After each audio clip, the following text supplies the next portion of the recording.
우리 주님의 말씀 경외하는 마음으로 모두 다 자리에서 일어나셔서 오늘 본문 말씀 시편 23편 1절에서 6절의 말씀입니다. 화면 보시고 저와 함께 한 목소리로 합독하시겠습니다. 시작. 여호와는 나의 목자시니 내게 부족함이 없으리로다. 그가 나를 푸른 풀밭에 누이시며 쉴만한 물가로 인도하시는도다. 내 영혼을 소생시키시고 자기 이름을 위하여 의의 길로 인도하시는도다. 내가 사망의 음침한 골짜기로 다닐지라도 해를 두려워하지 않을 것은 주께서 나와 함께 하심이라. 주의 지팡이와 막대기가 나를 안위하시나이다. 주께서 내 원수의 목전에서 내게 상을 차려 주시고 기름을 내 머리에 부으셨으니 내 잔이 넘치나이다. 내 평생의 선하심과 인자하심이 반드시 나를 따르리니 내가 여호와의 집에 영원히 살리로다. 아멘. 주님, 2023년 시편 23편의 말씀이 우리 교회와 모든 가정 가운데에 뿌리 내리기를 간청합니다. 주님, 이 말씀 가운데 있는 모든 진리의 능력과 모든 복과 모든 도전과 모든 약속과 모든 예언과 모든 선포가 우리의 삶에 2023년 열매 맺어 가시적으로 드러나는 한 해 되게 하여 주옵소서. 그렇게 하실 주님께 감사드리며 예수님의 이름으로 기도합니다. 네, 아멘. 자리에 앉으셔도 좋습니다. HIM 4일간의 컨퍼런스 기간과 또 지금까지 일주일 동안 진행된 21일 HIM 특별 새벽 기도 안에서 많은 강사님들이 이 2023년에 하나님이 주신 감동의 말씀이라고 시편 23편을 지금 선포하고 계십니다. 우리 제인 해먼 목사님도 그러셨고, 신디 제이콥 목사님, 또 스티븐 스프링어 새벽 기도회, 또 베카 그린우드 새벽 기도 시간에, 그다음에 집회 기간 동안 척 피어스 목사님 또한 이 시편 23편의 말씀을 2023년에 붙들도록 우리에게 말씀하셨습니다. 그래서 우리가 오늘 설교의 제목은 2023년 시편 23편을 붙들라, 시편 23편을 붙들라라는 말씀으로 여러분과 설교를 나누도록 하겠습니다. 먼저 여러분들이 이 시편에 대한 이해가 조금 있으셔야 됩니다. 여러분들 아시다시피 이 시편은 1편에서 150편, 성경에서 가장 긴 성경이죠. 뭐 다윗, 아삽, 모세, 이제 여러 시편 기자들이 이 시편을 기록했습니다. 많은 부분은 이제 다윗이 기록했는데, 이 시편은 말하자면 우리 시대를 보자면 찬양집이에요. 찬양집, 기도집입니다. 기도집. 그래서 그때 당시 구약 시대 가운데에 이스라엘 백성들과 예배자들이 실제적으로 이 가사로, 이 노래로, 우리 이제 곡은 어떻게 돼 있는지 이제 지금은 모르죠. 그때 당시는 곡조가 붙어 있었어요. 그래서 여러분들이 시편을 읽어보면 어떤 가락인지, 어떤 장단인지, 어떤 뭐 멜로디고 어떻게 불러야 되는 노래인지가 그 문서에 실제적으로 남아 있습니다. 느린 노래인지 빠른 노래인지 기쁜 노래인지 어떤 노래인지 애간지 찬양인지 이런 것들이 기록되어 있을 정도로 말하자면 찬양집이에요. 기도문입니다. 그래서 여러분들이 이 시편을 가지고 여러분들의 기도의 이 폭을 넓히시길 예수 이름으로 축복합니다. 시편 말씀을 가지고 여러분들이 찬양하고 여러분들이 기도하시길 바래요. 근데 여러분들이 이 시편 가지고 기도를 하다 보면 봉착하는 문제가 있어요. 바로 뭐냐? 이렇게 건방진 기도를 해도 되는가? 그리고 아니 얘는 왜 찬양에다가 저주를 쏟아붓는가? 이 저주 쏟아붓는 기도를 해도 되는 건가? 그리고 이렇게 어떻게 지들이 이렇게 완벽하지 않은 놈들이, 이런 가사 있잖아요. 다윗이 나는 주 앞에서 한 톨도 죄악이 없고 나는 주 앞에서 깨끗한 자인이다, 내 앞에는 죄악이 없습니다라는 고백, 이런 거 내가 기도해도 되는 건가? 아니 얘네는 아직 예수님이 와서 십자가에 달려 돌아가시지 않았는데 왜 지들이 죄가 없다 그러나? 이거 우리의 기도로 올려드려도 되는 건가? 그래서 시편을 가지고 막 통독하면서 읽다가 여기서 나의 죄악이 주님 앞에 있고 원수가 나를 짓누르려 하고 주여 나를 구원하소서, 이런 가사는 기도를 올려드리는데 막 힘이 나서 나오는데, 막 주 앞에 나는 점도 없고 흠도 없고 나는 주님께서 내가 주님 앞에 죄악이 없음을 기억하시고 저 원수들의 목을 치시고 저들의 자녀의 자녀가 주님 앞에 저주받게 하소서, 막 이런 기도. 야, 이런 게 시편에 기록되어 있거든요. 여러분 눈이 땡그레지시는 분들은 시편을 읽어보세요. 막 저주의 기도가 담겨 있어요. 야, 이걸 우리가 기도해도 되나? 이런 이 불편한 마음들이 올라올 때가 있어요. 그래서 여러분들이 시편을 읽을 때 반드시 기억해야 되는 것이 있어요.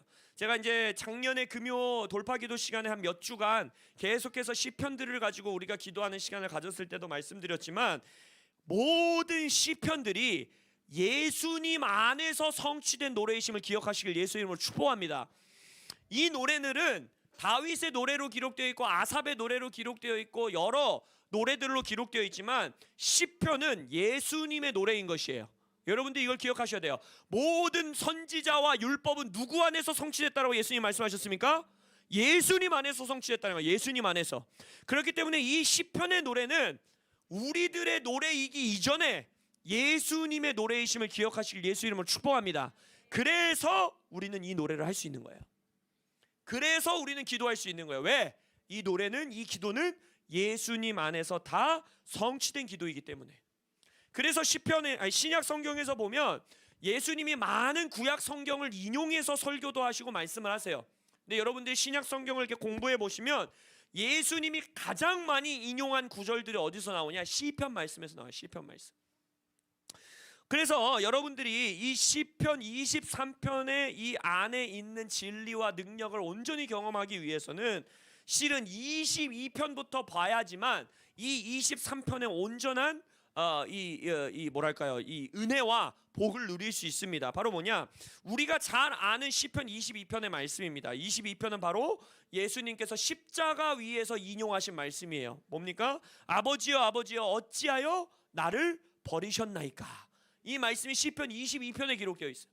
그러니까 다윗 왕은, 이게 다윗의 시인데, 다윗 왕은 영 안에서 예언적으로 먼 미래에 오실 메시아, 우리 예수 그리스도의 고백을 영 안에서 이 자가 예언적으로 선포한 거예요. 예수님께서 십자가 위에서 이 시편을 인용하시면서 이 시편이 예수님의 노래임을 다시 한번 우리에게 확증해 주신 것이죠. 그래서 22편에서는 하나님이 나를 버린 듯한, 예수님 스스로가 성자 예수님이, 성부 하나님이 나를 버리신 듯한 그 상황을 직면하신 거예요.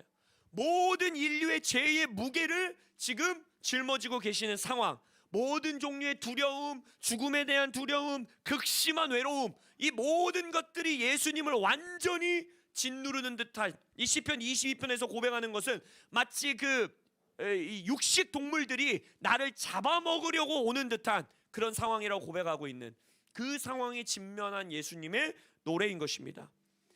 그러니까 예수님은 십자가 위에서 다른 어떤 고통보다도, 육신적인 고통, 어떤 영적인 공격보다도 하나님이 그를 외면한 그 한순간 하나님이 고개를 돌리시는 그 하나님과 단절되는 그 시간, 죄의 심판을 위하여 그때 느끼셨던 극심한 외로움 안에서 이 시편 22편에 고백을 하셨다라는 거예요.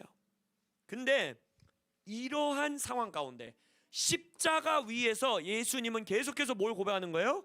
여호와는 나의 목자시다. 그 고백이 23편에서 터져 나오는 거예요.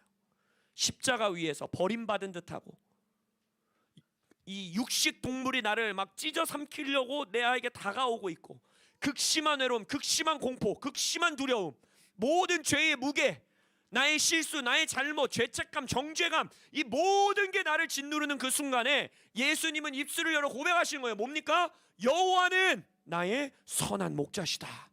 할렐루야! 이것이 2023년에 여러분들의 고백이 되시길 예수 이름으로 축복합니다. 어떤 외로운 상황에서도, 어떤 사망의 음침한 골짜기 속에서도, 어떤 죄의 정죄가 나를 짓누르려 할 때도, 어떤 수치가 나를 짓누르려 할 때도, 삶의 문제와 원수가 나를 찢어 삼키려고 다가오는 순간에 여러분의 입술을 열어 고백해야 되는 건 무엇이냐?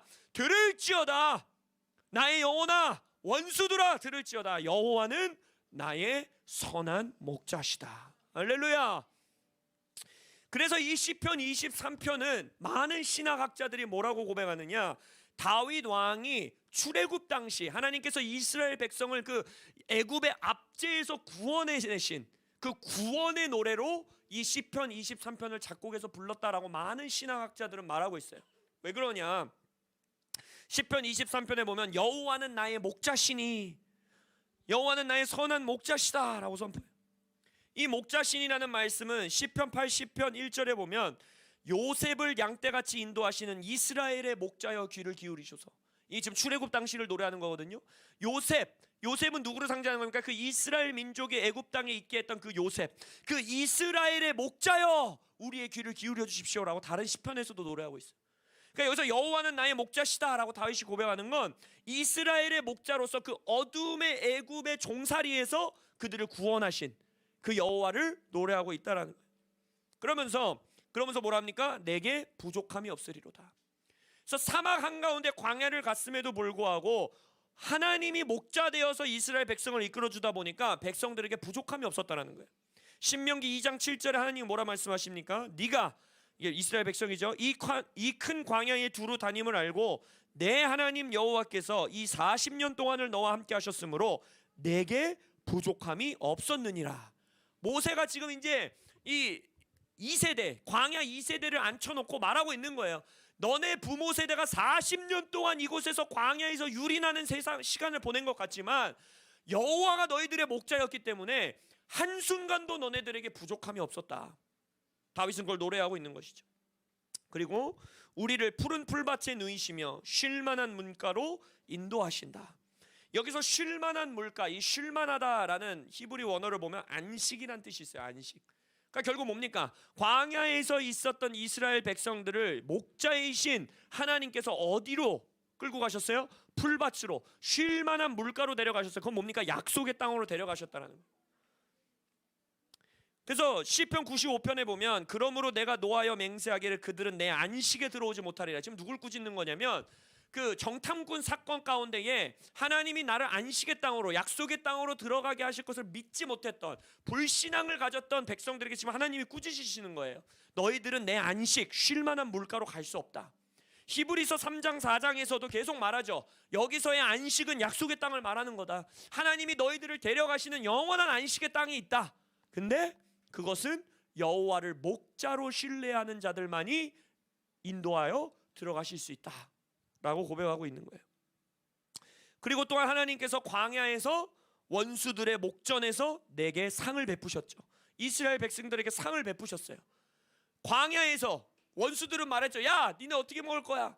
애굽의 배추와 참외와, 저 그게 항상 궁금해요. 진짜 애굽의 참외인지 이게 번역의 잘못인지. 아무튼 참외를 말하거든요. 참외와 오이와 부추와 파, 맛있는 고기, 그거 다 있었잖아. 니네 광야에서 먹을 수 있어? 라고 할 때 하나님이 어떻게 하셨어요? 반석에서 물을 내시고 만나를 초자연적으로 공급하시고 메추라기로 고기를 먹이시고. 시편 78편에서도 노래하죠. 그들이 그들의 탐욕대로 음식을 구하며 그들의 심중에 하나님을 시험하였으며 그뿐 아니라 하나님을 대적하여 말하기를 하나님이 광야에서 식탁을 베푸실 수 있으랴. 이스라엘 백성이 노래했다는 거예요. 하나님, 여기서 우리에게 상을 차려주실 수 있습니까? 그랬더니 하나님 뭐라 합니까? 보라, 그가 반석을 쳐서 물을 내시니 시내가 넘쳤으나 그가 능히 떡도 주시며 자기의 백성을 위하여 고기도 예비하시리라 하였도다. 원수들의 목전에서 상을 차려주셨다는 거예요. 그리고 이 모든 것을 하나님께서는 뭐라고 합니까? 자기 이름을 위하여 의의 길로 이스라엘 백성을 인도하셨다. 자기 이름을 위하여. 왜냐? 지금 바로 이 시편 78편에서도 볼 수 있게 백성들은 계속 죄를 짓습니다. 계속 하나님을 거부합니다. 계속 나 애굽으로 돌아갈래 이러고 있습니다. 하나님을 계속 시험합니다. 그러나 하나님께서 그들을 버리지 아니하시고 어떻게 하신 거예요? 내 이름의 영광을 위해서 내가 반드시 너의 백성들을 약속의 땅으로 데려가겠다. 쉴만한 물가로 데려가겠다. 푸른 풀밭으로 데려가겠다. 이건 너네가 뭘 잘해서도 아니고 내 말을 잘 들어서도 아니고 신실해서도 아니고 오직 나의 이름의 명성을 위하여, 나의 이름의 영광을 위하여 내가 반드시 이루리라. 이게 은혜인 거죠. 그래서 은혜로 그들을 출애굽하여서 실제적으로 안식의 땅, 약속의 땅으로 하나님이 이끌어 가셨어요. 근데 이 노래는 그 이스라엘 백성들의 삶에서 이루어진 것이 아니라, 성취된 것이 아니라 그 출애굽 사건의 예표로 우리에게 보여주신 것이죠. 이스라엘 백성은 약속의 땅에 들어가서도 실패했어요. 약속의 땅에 들어가서도 이 6절에서 말하고 있는 내가 평생 여호와의 집에서 영영이 살리로다, 이 말씀을 성취하지 못했어요. 그러나 이 말씀을 누가 성취했다라는 거예요? 예수님께서 이 노래를 성취하셨다라는 것입니다. 사망의 음침한 골짜기를 지나가던 예수님께서 선한 목자 되신 하나님이 의의 길로 인도하시는 그 인도함을 받으셨다라는 거예요. 올해 우리에게 주신 말씀 다시 한번 점검해 보겠습니까? 점검해 보겠습니다. 뭡니까? 첫 번째, from 뭐예요? From intimacy. 그다음 뭐예요? Be bold. 담대하라. 그다음 뭐예요? Be ready. 준비되라. 그다음 뭐예요? Be sent. 보내심 받아라. 뭐를 위하여? For harvest. 추수를 위하여. 그러니까 예수님은 be bold. 담대하셨다라는 거예요. 왜? 사망의 음침한 골짜기가 나를 덮쳐도, 내가 그 음침한 골짜기를 지날 때에도 여호와가 목자 되사 나를 인도하시기 때문에 나는 두렵지 않습니다 라고 고백하시는 거예요. 내가 사망의 음침한 골짜기로 다닐지라도 해를 두려워하지 않을 것은 주께서 나와 함께 하심이라. 주의 지팡이와 막대기가 나를 안위하시나이다. 원수의 목전에서 내게 상을 차려주시고 기름을 내 머리에 부으셨으니 내 잔이 넘치나이다. 이스라엘 백성이 받았던 광야에서 차려주신 상, 메추라기, 만나, 반성의 물, 이건 예표이고 징조일 뿐이에요. 솔직히 물이랑 닭고기랑 떡 먹는데 그걸 하나님이 차려주시는 놀라운 잔치상이라고 말하기에는 조금 그렇지 않습니까? 그런데 예수님 앞에 차려주신 상은 뭐라는 거예요? 죽음 바로 앞에서, 사탄의 눈앞에서 원수가 십자가를 둘러싸고 조롱하며 이제 우리가 하나님을 죽였다, 우리가 하나님을 이겼다, 이제 이 세상은 우리 것이다 라고 깔깔대고 있는 원수의 목전에 하나님이 어떤 상을 차리십니까? 부활의 상을 차리시는 거예요. 할렐루야. 죽음을 생명으로 바꾸시는 영광의 상을 차리시는 거예요. 자신의 아들을 원수 바로 앞에서, 사탄의 눈앞에서 하늘로 올리사 통치자의 보좌 위에 앉히면서 원수의 목전에서 오히려 하나님이 시편 2편에서 말하는 것처럼 깔깔대고 원수를 조롱하시면서 이게 내 아들이다, 이 아들이 열방을 통치할 것이다, 나의 아들이 너희들을 그의 발 아래 둘 것이다 라고 하나님은 어마어마한 상을 원수들의 목전 앞에 차려주셨다는 거예요. 그리고 기름 부으사 예수님의 잔이 넘치도록 왕으로서 기름 부으시고, 그래서 히브리서에서는 뭐라고 합니까? 예수님이 우리의 왕이시오 제사장이시오 우리의 사도시다. 기름 받으신 거예요. 제사장으로서, 왕으로서, 사도로서 기름 부음 받은, 그래서 우리의 뭐가 되셨다? 히브리서에서 구원의 창시자가 되셨다. 모세도 여호수아도 이스라엘 백성들을 구원의 이 챔피언으로서, 그 창시자는 단어 챔피언이라는 단어거든요. 챔피언으로서 약속의 땅으로 데려갔지만 거기서 구원의 창시자가 되었습니까? 그렇지 않죠. 구원을 전해주었고 이스라엘 백성을 약속의 땅으로 데려갔지만 이스라엘 백성 거기서 또 실패했어요. 또 하나님을 벗어났어요. 또 사사시대로 들어갔어요. 그러나 우리는 예수님, 구원의 창시자 되신 예수님 안에 안식으로 들어갈 때에는 우리의 목전, 원수의 목전에 우리를 위한 상이 차려져 있다는 것입니다. 그리고 우리는 예수님의 구원 안에서 실패하지 않고 벗어나지 않을 수 있다는 것입니다. 여호수아도 우리에게 줄 수 없었던, 모세도 우리에게 줄 수 없었던, 심지어는 이 노래를 했던 다윗도 우리에게 줄 수 없었던 영원히 원수 앞에 차려져 있는 생명의 상, 부활의 상, 그 잔치상 앞에 우리는 앉을 수 있는 것이에요. 그리고 다윗이 노래 불렀지만 다윗도 여호수아도 온전히 성취할 수 없었던 바로 6절의 노래, 바로 뭡니까? 내 평생의 선하심과 인자하심이 반드시 나를 따르리니 내가 여호와의 집에 영원히 살리로다. 할렐루야. 예수님이 승천하시면서 뭐라고 했어요? 내 아버지 집에 거할 곳이 많도다. 그렇지 않으면 너희에게 일렀으리라. 내가 너희를 위하여 거처를 예비하러 가겠다. 무슨 말이에요? 예수 안에 거하는 자, 예수와 연합되어 있는 자, 구원의 창시자이신 예수를 따르는 자, 예수님이 여호와를 선한 목자로 따르는 것 같이 내가 예수님을 나의 목자로 따라가는 자는 영원토록 아버지의 집에 거한다라는 것입니다. 할렐루야. 이것은 천국 가서 여러분들에게 주어지는 축복이 아니라 지금 이 땅에서 여러분들은 영원히 하나님의 임재 안에 거할 수 있는 거예요. 어떤 사람이? 예수를 목자로 따르는 자가. 또 예수님은 하나님을 목자로 따르신다는 거예요. 그래서 내가 예수님 안에, 예수님이 내 안에 거하는 것, 그 자는 바로 이 시편 23편의 복을 누린다는 것입니다. 사망의 음침한 골짜기를 지날 때도 두려워하지 않을 수 있는 담대함, be bold, 담대할 수 있고, 오히려 사망의 음침한 골짜기를 향해서 be sent, 보내심 받을 수 있고, be ready, 주님의 막대기와 지팡이로 내가 준비되어질 수 있고, 그래요. 원수의 목전 앞에서 상을 먹고 파티를 하며 기쁨의 잔이 넘치도록 기름 부음 받을 수 있는 그 복, 그리고 영원히 아버지의 임재 안에 거할 수 있는 그 복, 그것은 예수 안에서만 성취된다는 것입니다. 이 기도 당당하게 올려드리시길 예수 이름으로 축복합니다. 우리는 예수님의 이름으로 기도하는 것이기 때문에 이 시편이 여러분들 마음에 불편하지 않으셔도 됨을 예수 이름으로 선포합니다. 이건 여러분들을 향한 약속이에요. 결국 이 시편 23편의 핵심은 무엇이냐? 예수님 안에 거하는 거예요. 목자이신 예수님 안에 거하면 이 시편 23편이 여러분들의 2023년뿐만이 아니라 평생의 인생 가운데에 여러분의 선하심과 인자하심으로 따르는 말씀이 될 것을 믿습니다. 그래서 시편 22편에서부터 이 말씀을 성취하신 아버지여 아버지여 어째요 나를 버리셨나이까 라고 고백할 정도로 극심한 공포와 사망의 음침한 골짜기에서도 극심한 외로움 가운데서도 그러나 하나님 당신이 나의 목자이십니다. 나는 두려워하지 않습니다 라고 노래했던 예수님과 같이 그 예수님의 십자가의 실제, 십자가의 은혜, 보혈의 능력, 부활의 능력 그 안에 친밀히 거하시길 예수 이름으로 축복합니다. 그래서 from intimacy인 거예요. 그래서 친밀함의 자리에서만 이 복을 누릴 수 있는 겁니다.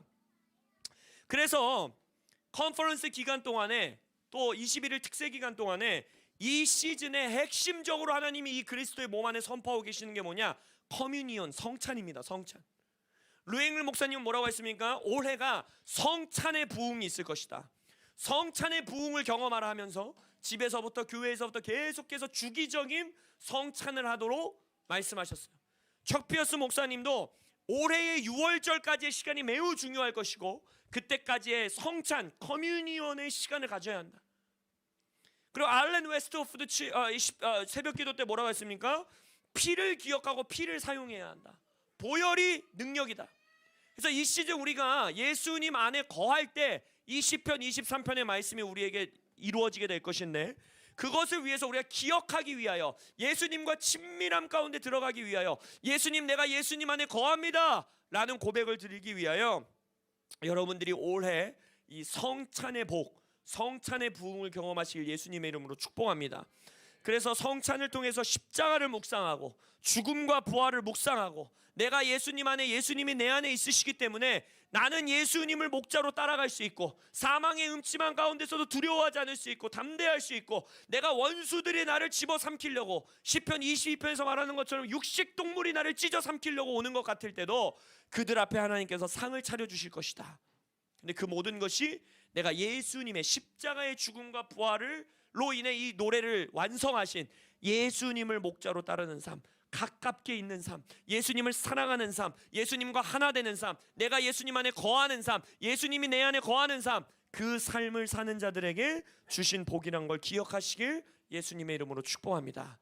그걸 기억하기 위해 예수님이 우리에게 명령하신 너희는 모일 때마다 나를 기억하며 기념하며 이 성찬을 행하라 하셨던 것처럼 우리가 올해에는 금요 돌파 기도회 시간에도 또 주일 예배 시간에도 매번 모일 때마다 우리가 성찬을 할 겁니다. 그래서 성찬을 하면서 여러분들이 기억해야 될 건 이거예요.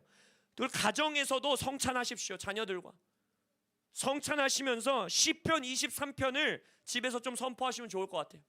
매일매일이든 뭐 일주일에 한 번이든 좋아요. 주기적으로 가정 안에서 나의 자녀들과 나의 배우자와 성찬을 하면서 시편 23편을 선포하는 거예요. 여호와가 우리의 목자시다. 예수님이 우리의 목자시다. 예수님이 이 노래를 완성하셨다. 예수님 안에서 우리는 이 찬양의 노래를 성취하여 약속으로 받습니다. 우리와 친밀한 목자 되신 예수님, 우리가 예수님께 가까이 있는 양들 되게 하여 주십시오. 예수님을 가까이 따라가는 주의 백성 되게 하여 주옵소서.